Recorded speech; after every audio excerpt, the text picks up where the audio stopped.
Hey, welcome back to another edition of Print and Paint, a coloring book for t-shirts. And today, get some paint techniques going, so let's get cracking. Woo woo.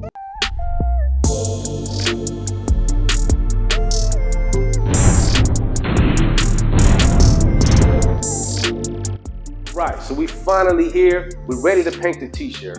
We done figured out what our color scheme is, and we got an idea of what we want to do, and now let's get started. What I like to do first is really paint the background. You know what I mean? I want to get a feel of the t-shirt. I want to see how the paint sits in it, and that's a good way to get started without going directly into the main focus. So today, we're going to do a little yellow, and I like to start off and just let it flow a little bit. Don't be afraid to make a mistake. It's pretty forgiving. You can paint over it if you end up doing something that you don't like. Don't worry too much about the black lines in the stencil, because we get to come over at the end with the black paint. Use your sponge so that you can clean your fingers and not contaminate the next colors that you want to paint. And me, I like to use my fingers. You know what I mean? This is a technique that I've been using for years, and it's like a pointillism. And I like to just throw it on there and just to get it flowing a little bit. I see how the paint is sitting in the t-shirt.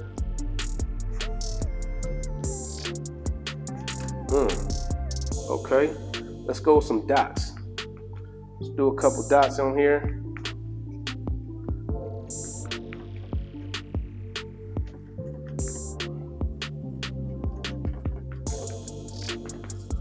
Yeah, I like that. You cannot be discouraged from what it first starts off looking like and what it's going to finish looking like. My designs always start off looking one way and they end up looking another way. So don't be discouraged. Just put it on there, let the paint flow a little bit. Kind of like how that looks. I might even put a little bit of red in it. See what that red looks like.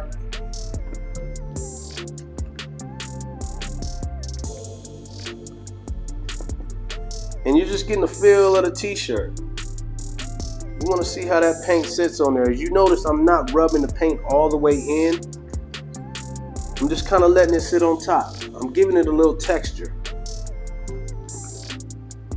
Now, I don't want to start blending these background paints too much, because then I'm going to start getting into secondary coloring. And that red and that yellow might end up looking like an orange. And that's not the color I'm going for. Me, I have these yellow and red kicks with the white little laces on them that I think would go dope with this. So I'm just going to go ahead and go with that color scheme. I pre-mixed some of these skin tones. And with the skin tone, I like to start with the darker color first before I start bringing in the highlights of the skin. So I'll start with just laying it on there. Don't be afraid to go outside of the lines. You don't want to go over the stencil too much, maybe on the face and the eye areas, and then you might lose the actual definition of what you want to come back and trace. So I usually start off with it, just tapping it in there.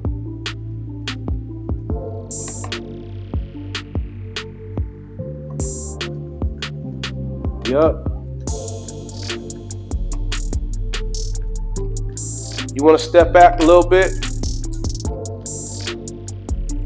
Now you notice I'm not smearing the paint all the way in. This is a technique that I like to use. I like to actually blend most of the facial colors on the t-shirt. And in order to do that, you have to leave a little extra. You can't smear it all the way into the t-shirt and so that it sits into the fabric and the fibers, and you're not really actually able to blend anymore. And I'll show you what that looks like right now.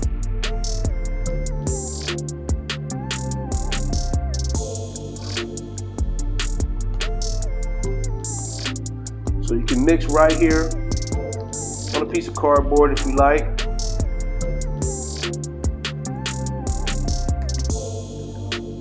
I like to get some skin tone, some texture just going a little bit. You notice nobody's skin tone is just completely one color. It has shades too.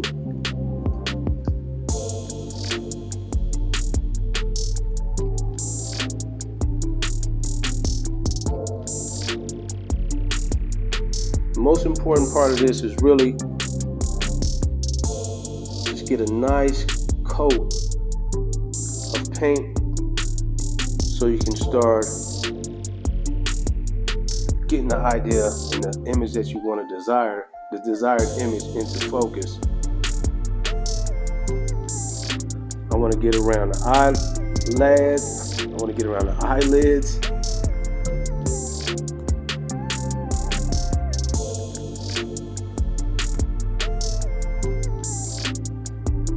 I like to change angles. Don't be afraid to get it in over the black. Like I said, we're going to come back at the end and we're going to add the detail to it.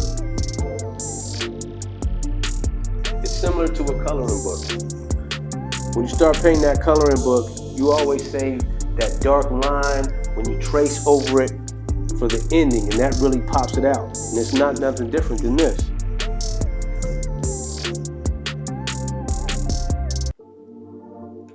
Portraits can be really intimidating, but as long as you understand a few basic things, this will help you out. So there's always highlights. There's highlights on people's face, and those are the cheeks, your nose, your forehead, things that stick out. Your chin, you'll create a highlight. And so I like to start with those, and just to create the depth, the roundness of the face. And it's okay if you put a little extra in. We'll just continue to tap until it blends.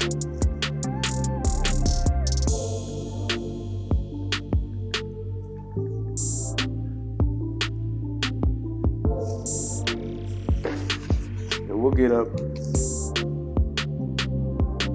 Make sure you're getting in all around the skin, all around the eyebrows, up in the nose area.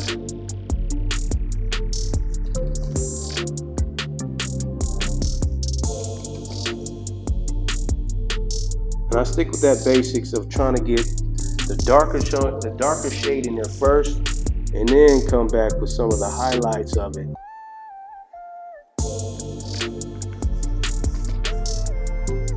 You can see it's starting to come together a little bit.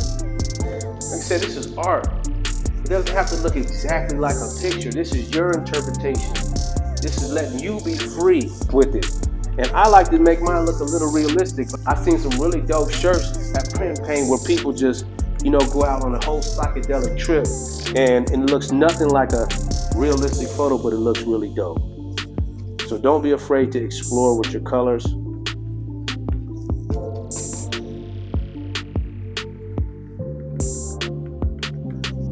Alright, I like that. Let's get up in here. With his brace, let's get up in here. Put a little skin tone in there. Might even add another one in here.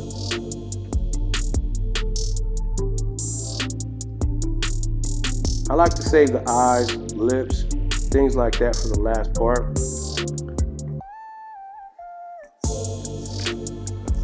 Let's get around his ears right here. Get around his mustache. There's always highlights around the ears as well. Like I said, I like to put that base color in there. Just get the base flowing. It's a little darker inside the ears. You get in there. You can add a little black in this just to darken up that brown a little bit. And all you have to do is just grab a little piece, a little bit of that brown, mix it with a little black. Black goes a long way. It's so rich that anything that you mix with it, it'll darken it up immediately. So you want to be conscious of that, not to overmix that black with your color, because you'll end up losing your primary colors in there. Now we're going to come back and put a little highlight around that ear.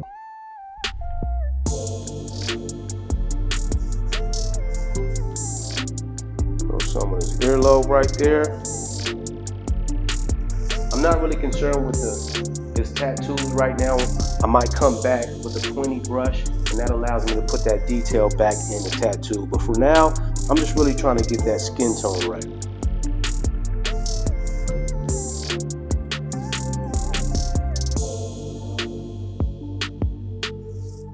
Nice.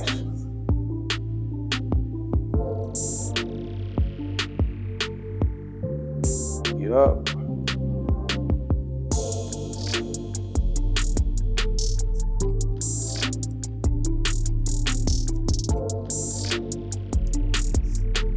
See how that's looking there?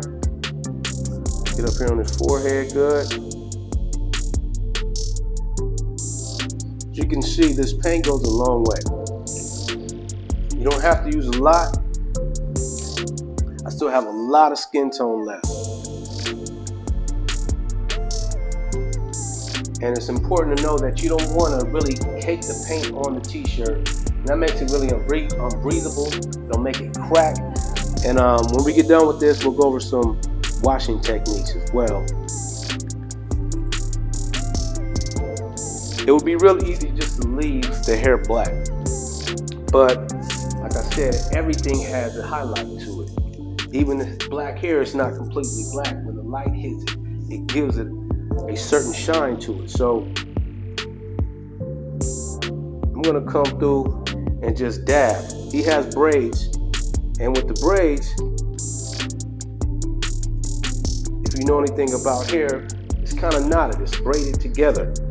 And so I'm gonna give it a little texture by just dabbing the black. You may not be able to capture it on camera to see it. Now I'm gonna show you how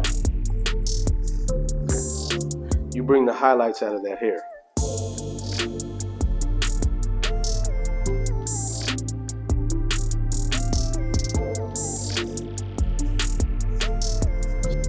If you want to keep the colors uncontaminated, then you might want to use more of the sponge, but I don't use a sponge as much as you may think. You might not either.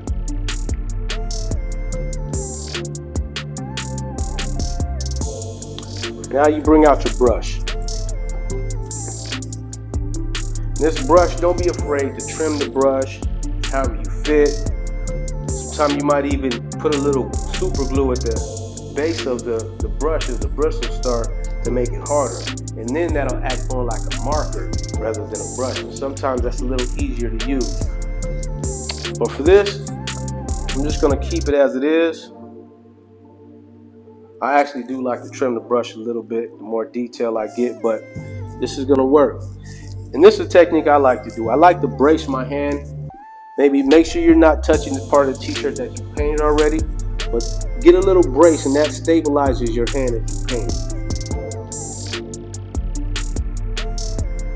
So it's not much eyeball showing there, but it's enough that we can highlight though. Boom. Clean your brush with the sponge, come back with the black. Now really get to add that detail back into the design. And it really becomes noticeable around his eyes.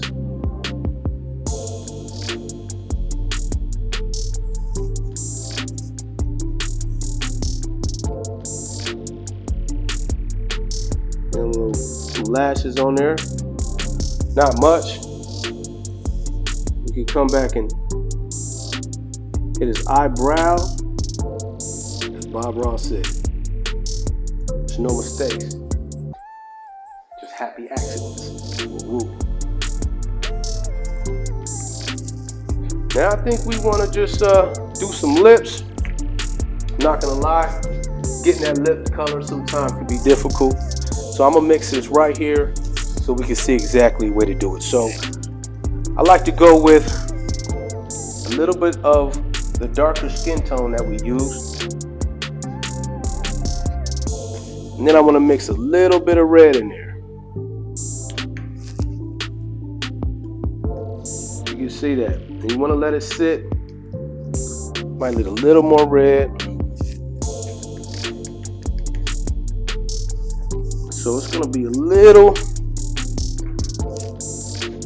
redder than its natural skin tone, in the darkest part of the skin tone.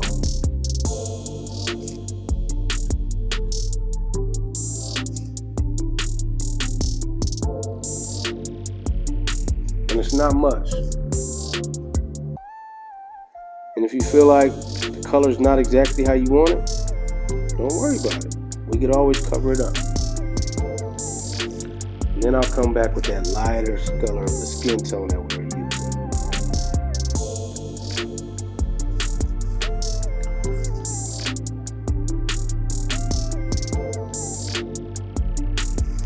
Yep.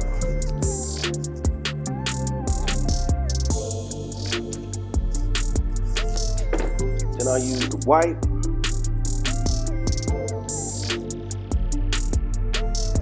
Get a little bit on. Highlight that part of his lip. Got a little light hitting it right there. A little bit on the bottom lip. There's highlights in there.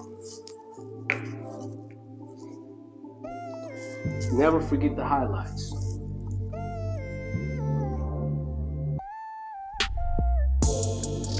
Shadows and lights. And there you have it. I think this is a good place to stop. And wherever you go, I'm sure people are gonna ask you, did you paint that shirt? Where'd you get it? Don't forget to tell them. It's a print paint box. Woo woo.